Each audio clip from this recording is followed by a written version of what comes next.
या मनाला पाहण्याचं दर्पण काय मग? जसं कॅमेऱ्यात दिसले तर काहीतरी काळं पडलंय, पण मनात काळं काय पडले कोण बघणार आहे? चेहऱ्यावर ते इतकं हसू आहे, पण आत किती दुःख आहे कोण बघणार आहे? आत काय काय लपलंय कोणाला माहिती आहे? किती भावना कोणत्या कोणत्या आत गेलेल्या आहेत आणि दडलेल्या आहेत ते कोणाला माहिती आहे? ते कोणत्या दर्पणमध्ये बघणार आहे?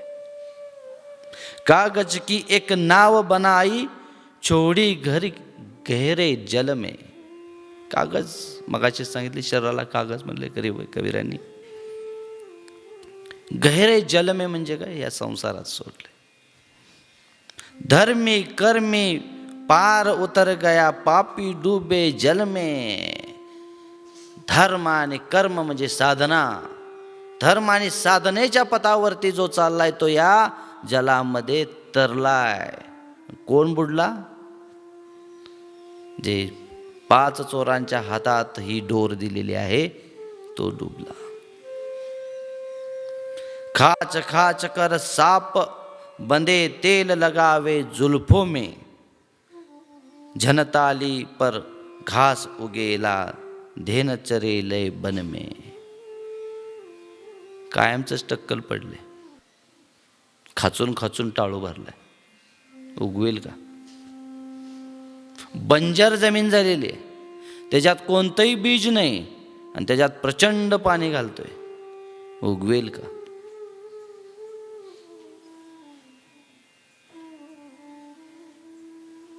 झनताली पर घास उगेला धेन चरेले बन में. आम की डाली कोयल राजी सुवा राजी बन में. कोयल कोकिळा, सुवा पोपट.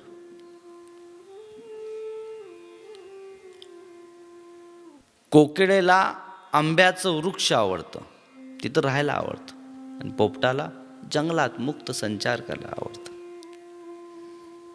घरवाली तो घर में राजी संत राजी बन में. जी संसारात अडकलेला आहे, घरवाली गृहस्थी गृहिणी, तिला घरच आवडतं.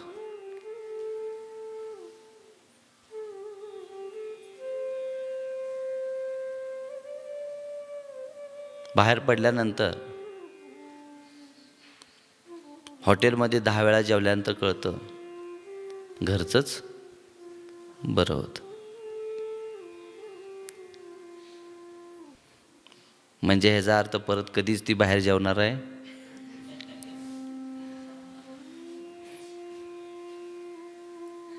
पण ही घराची जी ओढ आहे मनामध्ये, ती संसाराची ओढ आहे, ती आसक्ती आहे. मला जगण्यापुरतं खायचंय, मला जगायचंय म्हणून खायचंय, ही गोष्ट वेगळी. मला आवडते म्हणून खायचं ही अजून गोष्ट वेगळी. खाणं तर तेच आहे. त्याच्यात 2 भाव सांगितले, एक आसक्तीचा भाव सांगितला आणि एक आहे तो ज्ञानाचा. आसक्तीचा भाव काय म्हणते? मला प्रचंड आवडतं. मग कुणी काही सांगू दे, हे डिझर्ट्स वाईट आहेत, त्याच्यात 28 प्रकारचे केमिकल्स आहेत, ते पोटात जातात, तुमचे बॅक्टेरिया मारतात, जो नॉर्मल बॅक्टेरिया फ्लोरा आहे ते पूर्ण जाळून टाकतात, आतडं खराब करतात, गॅसेस निर्माण करतात, ॲसिडिटी तयार करतात, ॲसिड रिफ्लेक्स तयार करतात. त्यामुळं सदैव बेकरी प्रॉडक्ट हे घातक आणि घातकच आहेत. चला आज ऐकलं, गेलो वरून,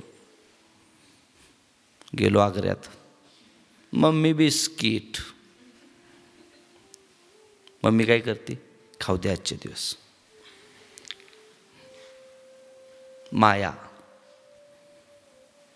माया सुटतच नाही आणि सोडूही शकत नाही. इतकी श्रद्धा त्या सत्वगुणावरती पाहिजे, इतकी श्रद्धा हरिभक्तीवरती पाहिजे, आणि त्याही पेक्षा पूर्ण समर्पण गुरुचरणी पाहिजे. तर आणि तर ह्या सगळ्या गोष्टी इझिली सुटतात. इझी, कष्टच करावं लागत नाही.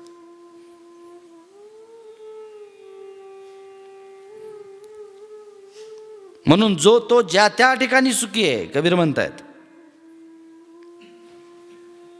मोटा मोटा कड़ा पहने कान बिदावे तन में. येऊ दे एखादा समारंभ,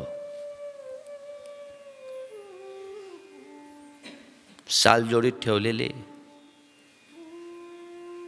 कुठे कुठे ठेवलेले सगळे दागिने, मोठे मोठे कडे निघाले बाहेर.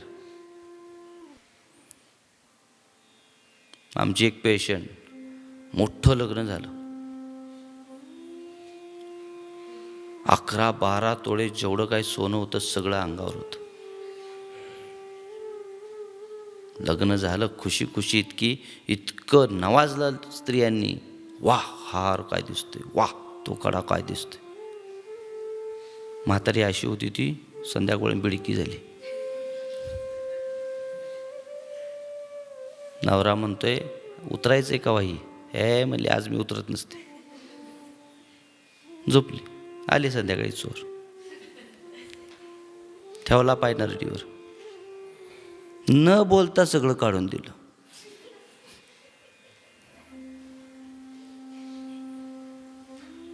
छप्पन तोले का?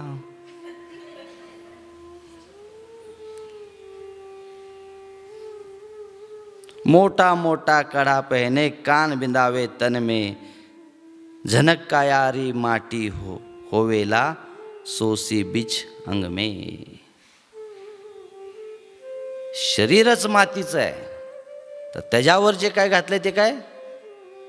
भले तुम्ही आज त्याचं सोनं म्हणत असाल तर क्षणात माती आहे. कोडी कोडी माया जोडी, जोड रखी बर्तन में.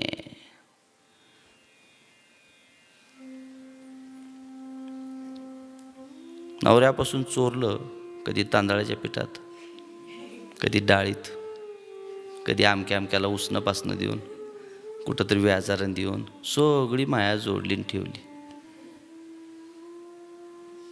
कहत कबीर सुनो भाई साधो, रहेगे मन रे मन में.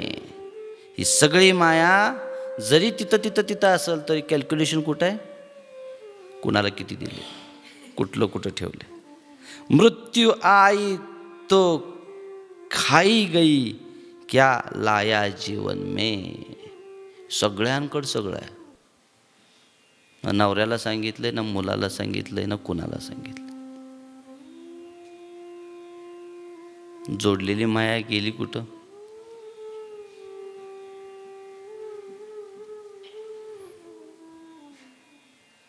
मंदिर मस्जिद बांध लिया, मंडोले मद के वन में.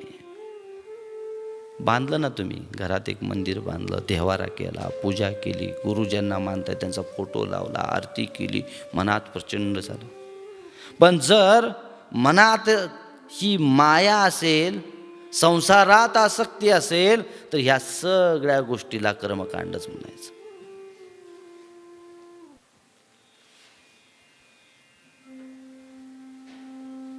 कबीर कहे सच्चा वो ही जो रहे प्रेम भाव में.